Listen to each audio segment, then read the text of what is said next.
इथे जर आणखी मोठे भीषण स्फोट झाले तर त्याचा फटका या रहिवासी भागाला सुद्धा बसू शकतो।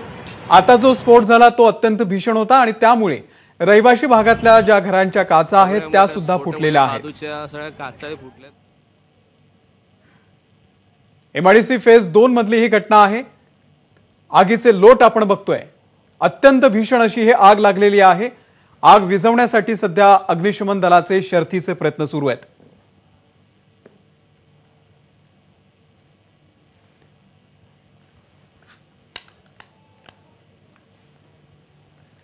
आपले प्रतिनिधी सुरेश काटे सुद्धा आपल्या सोबत आहेत। सुरेश, आता सध्याची काय परिस्थिती आहे? बचाव कार्य कशा पद्धतीने सुरू आहे? अमोल, अजूनही बचाव कार्य सुरूच आहे। आगीचे लोट मोठे असल्यामुळे त्या ठिकाणी बचाव कार्याला अडचण येतात। मात्र काही अधिकारी त्या ठिकाणी जे आलेले आहेत, पोलीस यंत्रणा असेल, सामाजिक कार्यकर्ते सगळे त्या ठिकाणी पोहोचलेले आहेत आणि अँब्युलन्सच्या माध्यमातून जखमी झालेले आहेत त्यांना हॉस्पिटलपर्यंत पोहोचवण्याचं काम सुरू आहे। मात्र आगीवरती नियंत्रण मिळवण्यासाठी मोठ्या प्रमाणामध्ये प्रयत्न केला जात आहे। अमोल, निश्चित आता साधारणतः किती जणांना बाहेर काढलेला आहे आणि आणखी काही जण आतमध्ये असू शकतात का? अमोल, माहिती मिळाल्यानुसार 5 ते 6 जण जखमी झाल्याची माहिती आपल्याला मिळालेली आहे। मात्र आजूबाजूच्या कंपनीतले देखील काही कामगार जे आहेत ते देखील जखमी झालेले आहेत। एकंदरीतच 20 ते 25 कामगार जे आहेत ते जखमी झाल्याची माहिती आहे।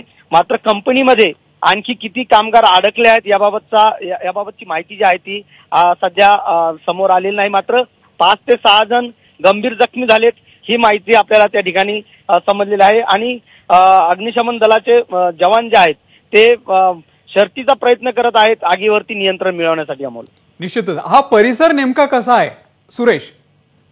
अमोल, खरं पाहिलं तर 2016 मध्ये प्रोबेस कंपनी जी होती ती कंपनी देखील ज्या ठिकाणी एमआयडीसीच्या आजूबाजूला रहिवासी एरिया मोठ्या प्रमाणामध्ये आहे, मोठ्या मोठ्या इमारती आहेत, काही डोंबिवली निवासी म्हणून एक मोठा भाग त्या ठिकाणी देखील आहे। त्यामुळे 2016 मध्ये देखील जवळपास 2000हून अधिक नागरिक त्या ठिकाणी त्यांच्या नुकसान भरपाई शासनाने त्या ठिकाणी जाहीर केली होती आणि आता देखील ही कंपनीचा जो बॉयलरचा जो स्फोट झालेला आहे ही देखील परिस्थिती सेम आहे। जे 2016ला घटना घडली होती त्या घटनेची पुनरावृत्ती म्हणायला काही हरकत नाही, कारण की 2 ते 3 किलोमीटर अंतरावरती या स्फोटच्या हादरे बसलेले आहेत आणि आजूबाजूचे जे घर आहेत त्या घरांच्या खिडक्या तुटलेल्या आहेत। अमोल, निश्चित आहे। आता जी आपल्या स्क्रीनवरती दृश्य दिसत आहेत ती आपण बघतोय रहिवासी भागातली दृश्य आहेत आणि आताची जी उजव्या हाताची दृश्य आहेत ती भीषण अशा आगीची आहेत। आग मोठ्या प्रमाणावरती या कंपनीला लागलेली आहे, आग धगधगतीच आहे। सुरेश, आग विझवण्यासाठी अग्निशमन दलाच्या किती गाड्या सध्या पोहोचलेल्या आहेत आणि ही आग जर वेळीच आटोक्यात आली नाही तर याचे भीषण परिणाम कसे जाणवू शकतात? नक्कीच गेल्या 2016ला जी घटना झाली होती त्याच पद्धतीची घटना आहे। त्यामुळे आजूबाजूचा परिसर जो आहे तो खाली करावा लागणार आहे, कारण की जर स्फोटावर स्फोट होत जर गेले तर कंपनीच्या आजूबाजूला काही घरं आहेत त्या घरांना, कारण की 2016ला देखील अशीच परिस्थिती झाली होती। त्यामुळे स्थानिक नागरिक जे आहेत ते घराबाहेर काढले होते। आताही तशीच परिस्थिती होऊ शकते, कारण की आजूबाजूचे जे फायर अधिकारी जे आहेत महापालिकेचे अंबरनाथ असेल, उल्हासनगर असेल या ठिकाणची देखील अग्निशमन जवानांना त्या ठिकाणी प्राचारण करण्यात आलेलं आहे आणि या आगीवरती नियंत्रण मिळवण्याचं काम सध्या त्या ठिकाणी सुरू आहे। जर आगीवरती नियंत्रण वेळेत मिळालं नाही तर आजूबाजूच्या कंपनीला देखील मोठा धोका या ठिकाणी निर्माण होऊ शकतो। अमोल, निश्चित, आणि काही किलोमीटर दूरपर्यंत सुद्धा याचे हादरे जाणवत आहेत। लोकांच्या घरांच्या काचा सुद्धा फुटलेल्या आहेत। लोकांमध्ये सध्या काय त्यांच्या मनात कशी भीती आहे?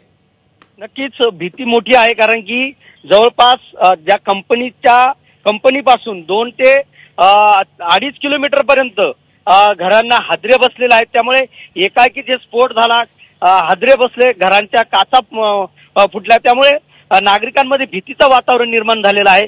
नेमका हा स्फोट कुठे झाला, काय झाला असं भयभीत वातावरण आहे।